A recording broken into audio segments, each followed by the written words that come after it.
We start today's show in Lebanon, a long troubled nation that now finds itself at crossroads. The whispers of war fill the air in Lebanon. The Israeli army has crossed the border, yet their movements are cautious, almost tentative. Limited operations unfold, and the recent announcement of 8 fallen soldiers sends ripples of concern and have sparked questions about Israel's strategy. What lies behind the hesitance to unleash a full-scale ground operation as the world watches? Questions loom. What scenarios might emerge from this fraught engagement between Israel and Hezbollah? In this episode, we journey through the uncertainties of war, examining the intricate decisions that shape the battlefield and the potential repercussions for the region's peace and stability. Welcome to Think Tank.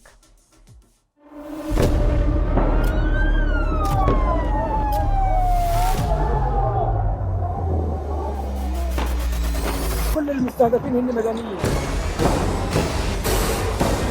وضع شيء مرعب، شيء بيخوف.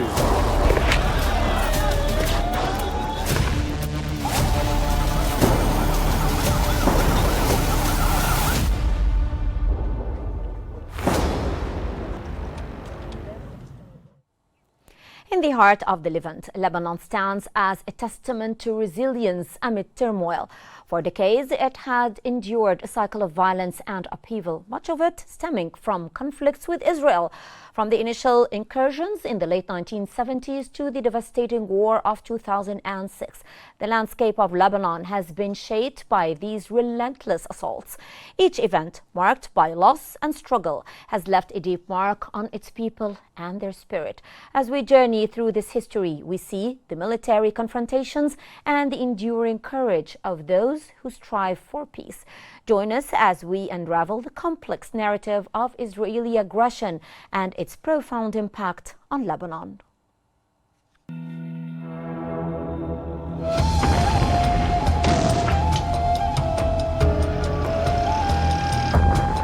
The history of Israeli aggression toward Lebanon is marked by a series of military interventions and conflict that have shaped the region's landscape.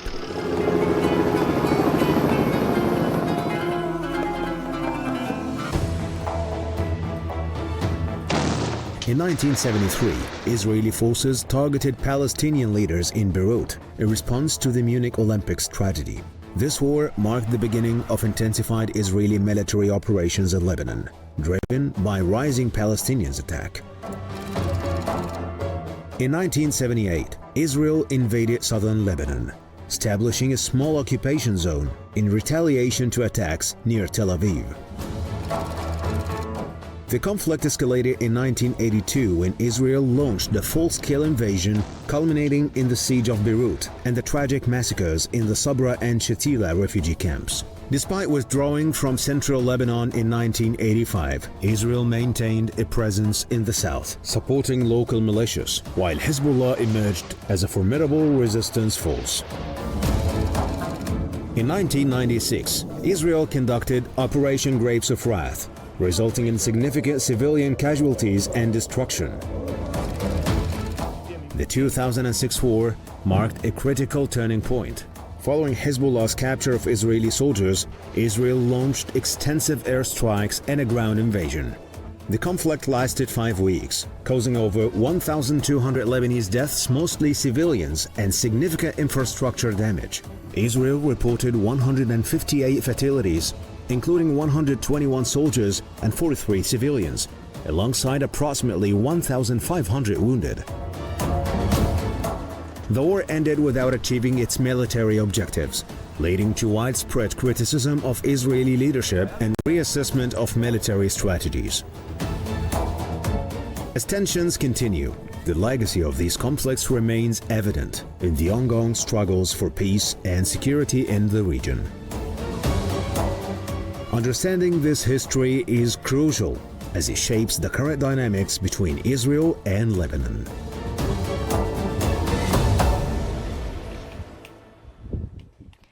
the aftermath of a devastating 5-week conflict that claimed many of Lebanese lives, the scars of war remain. As we delve into this fierce history, we uncover how these events continue to influence the fragile dynamics between Israel and Lebanon today.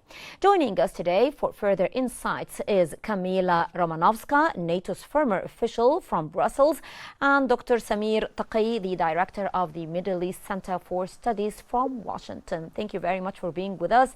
And let's dive into the pressing questions surrounding the Israeli ground operation in Lebanon. I'm going to start with you, Mrs. Romanovska. Can you provide us with your perspective on the current situation regarding Israel's military operations in southern Lebanon? Well, first of all, I'm really worried because we are definitely at the brink of collapse, not only of the one sec, I'm sorry, not only of the what is happening now, but more importantly, the brink of another humanitarian catastrophe. Well, we just had a few days ago the huge possibility of the counterstrike, and what we can expect now is, unfortunately, not only a crisis, but as well a situation when we have both internal and external displacement. The IOM itself is looking for at least, as its matrix says, displacement tracking at least 3,500 people which has been internally displaced. Approximately 137 are in collective shelters, and the situation is basically deteriorating. 10,000 of families already have fled their homes, and unfortunately we might see the situation that literally we are in the brink of another world war, which is absolutely terrifying. While we can see the UN, let's say, UN actions towards keeping all the worst scenarios down, unfortunately, we can see that Israeli army is initiated a ground operation in the southern Lebanon, for sure. Is going to be more restricted, more controlled approach from their IDF. And while I'm quite hesitant when we come to comprehensive war, I'm extremely concerned about the security and the escalating conflict with Hezbollah, which basically will shred into pieces the broader regional stability, or this remaining stability and peace which we still have in the MENA region.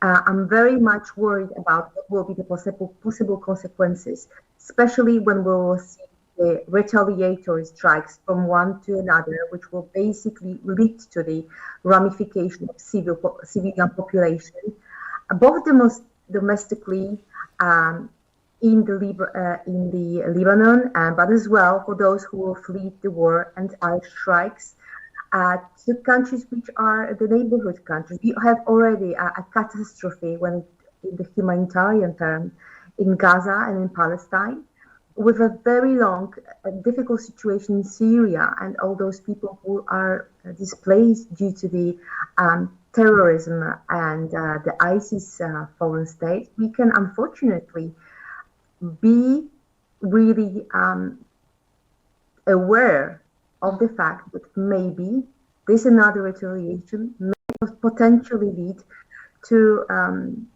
let's say, a renaissance of the foreign fighters movement, especially for those who were not yet decided to join. I'm very worried about that, as well as for basically not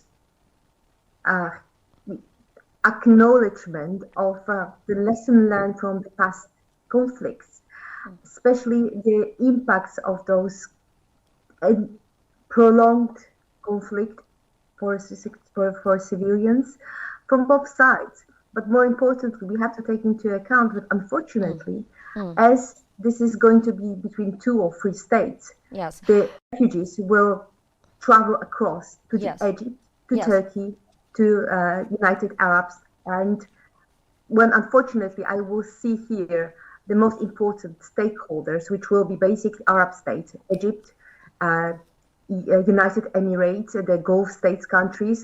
But And I'd may like just to elaborate eliminate on this, Mrs. Romanovska. Allow me here to go to Dr. Taqi.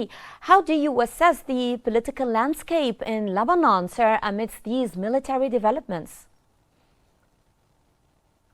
Well, first of all, thank you very much for inviting me and for your public. And my assessment is that now for Israel, it is a golden opportunity to change a paradigm that had been established since more than 40 years. When the Syrian government had signed the ceasefire agreement, it had used Lebanon as a tool to reinstigate the conflict through the Lebanese border with the support of the Palestinian factions. And then later on, those factions were sidelined, and then Hezbollah came up. I think what's happening now is that for a long time, Israel was relying on mowing the grass as a way to tackle this issue, where there had been a kind of agreements for disengagement and redeployment of forces between Iran and Israel, so that there is a low flame conflict and avoiding a full-scale confrontation. And those agreements had, as they call them, red lines, but they are not only red lines, they are definitely along more than 4 decades, they were respected by both sides. I think what we are witnessing now is that after the 7th of October, Israel and the West in general, the United States, are no more relying on those deals under the table at the security level to keep on the conflict at bay. So what we are seeing now is Israel trying to change the whole paradigm, where it's no more relying on those agreements, and it's trying to break and change the strategic paradigm in Lebanon. This would include, from one side, as they had already done, the dismantling of the control and administration and field organization for the Hezbollah organization. And at the same time, they managed to to sideline Syria, sideline Iran to a large extent, meaning that Iran even now is explicitly saying that it is only trying by its retaliation to recuperate its own deterrence, but it's not involving itself in any way in defending or trying to change the developments in Lebanon. Yes. So so what we can say that Syria sidelined, Russia sidelined, Iran sidelined, and at the same time we are seeing a situation where Hezbollah is collapsing. So I think they will profit from this opportunity into a full-scale change, where they will continue to speak about 1701 Security Council decision, but at the end of the day, they will try to implement it and put their condition about its implementation, including getting rid of the factories producing missiles, getting rid of the smuggling of armaments and missiles through the Syrian borders, and also at the same time getting rid of the silos of long-range missiles, ballistic missiles that Hezbollah is using. So what they are trying to do is a long-term strategic restabilization of their northern border, in contradistinction to the old strategic attitude, which was only mowing the grass or keeping what they call the war between the wars. So the whole game, the whole rules of the game are changing, and there the United States is not against changing this paradigm, and really, especially after the 7th of October, there is a consideration that the situation of the Iran proxies and their role in the region are far more dangerous and important for the security of the region and for Israel, much more than the nuclear program. So now the priority is about really containing the proxies of Iran in the region. Well, back again to you, Mrs. Romanovska, with Israel's recent ground operations being described as limited. Do you think that Israel is hesitant to launch a full-scale ground invasion? What might be the underlying reasons for this caution? Well, I do believe it's still limited, and obviously one of the most reasons of it is, let's say, global condemn of the striking to the Lebanon, especially the one which has been voiced by UN Secretary General Antonio Guterres, was already saying that Lebanon is on the brink of collapse, and now basically has been, let's say, banned from entering Israeli land, territory. But more importantly, what Israel is, in my opinion, hesitant to do is to violate its relation with Saudi Arabia, Qatar, Kuwait, as well as Egypt, because they're thinking long term. And we still have the situation of the fact that Hassan Nasrallah, who basically has died in the airstrike, doesn't have yet, at least officially, his successor. And while there is some internal, let's say, succession going on in Hezbollah, definitely the region doesn't want to collapse into the potentially nuclear war, or more importantly, another one. Let's call it Arabian Autumn. Arabic Autumn, when basically there will be unrest everywhere. The problem is that since that time, the situation between people, especially the humanitarian one, has deteriorated enormously. And Israel taking into account this as well. The other thing is that this proactive intelligence actions, which usually are being taken by Israeli defense and Israeli intelligence forces, clearly have already obtained some of the, let's say, some of the goals they had. Well, I'm talking now about the assassination of Hassan Nasrallah. But with the political, diplomatic influence of the Arab states, especially Saudi Arabia and Egypt, and potentially the situation of conflict spilling over into the Red Sea basin and Sahel, where it's already quite difficult with the epidemics and the famine in there. I do believe that it's really extremely important to have good intelligence sharing, especially in the context of foreign terrorist fighters who might come as well and try to, let's say, bring unrest to those countries which are still within the MENA region, still the oasis of peace and stability. And I see as well that most of those by intelligence, who do you mean, Mrs. Romanovska? Whose intelligence do you refer to here in this context?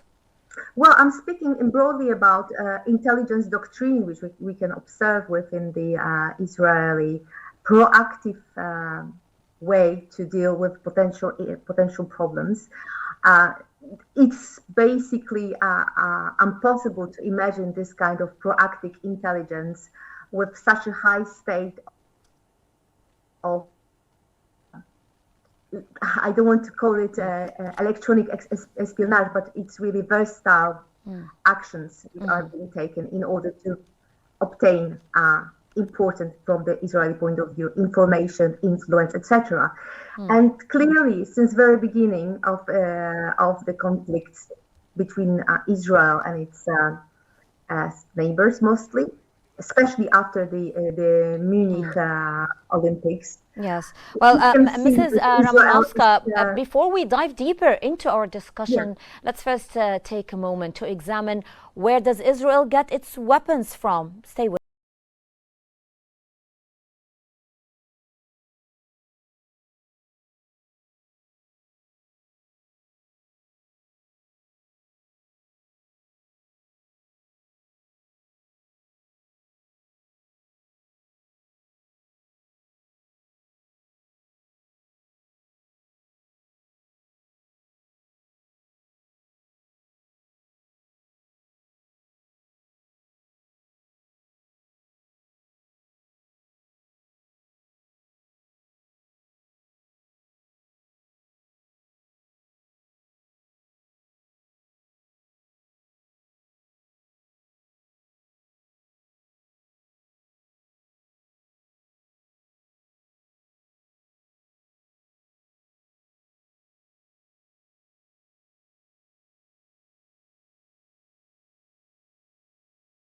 for our discussion regarding what's going on in Lebanon. How would that shape the Middle East? What's next for Israel?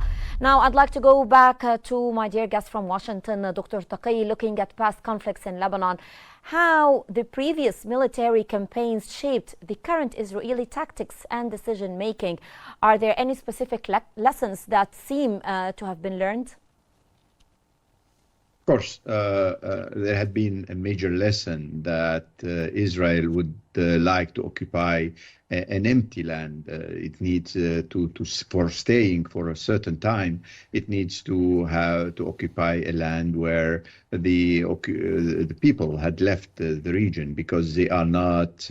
They are keen not to confront long-term resistance. What they are confronting now is sporadic. Very well-trained groups of Hezbollah fighters, and once they deal with them, I think they will try to keep these areas without any occupation, any inhabitants. So this is the first lesson. The second lesson is that they need to curtail the flow of armament coming from Syria. And one of the main proofs of this, what happened yesterday in Jabla in Syria, there had been a bombardment of very close to a Russian base of a large ammunition stock that kept on exploding for hours. So this decision was definitely done. Previously, they were trying to keep Syria out of the reach of or out of their operations, or direct operation. The third one is related to the infiltration, the heavy infiltration in terms of security. I think the Israelis, along those 20 years, were very meticulous in not only the electronic and the fancy pagers, etc. It was much deeper. As we are seeing now, it's a human intelligence that is helping the Israelis to proceed in their operations, because the way they are executing their targeted killing is very precise, very much pinpointed, and this is not possible by only the electronic means. And so, and the spread of this network is really amazing, because it's reaching all over the hierarchy of the organization of Hezbollah, which means at the end of the day that they were preparing for this for a long time.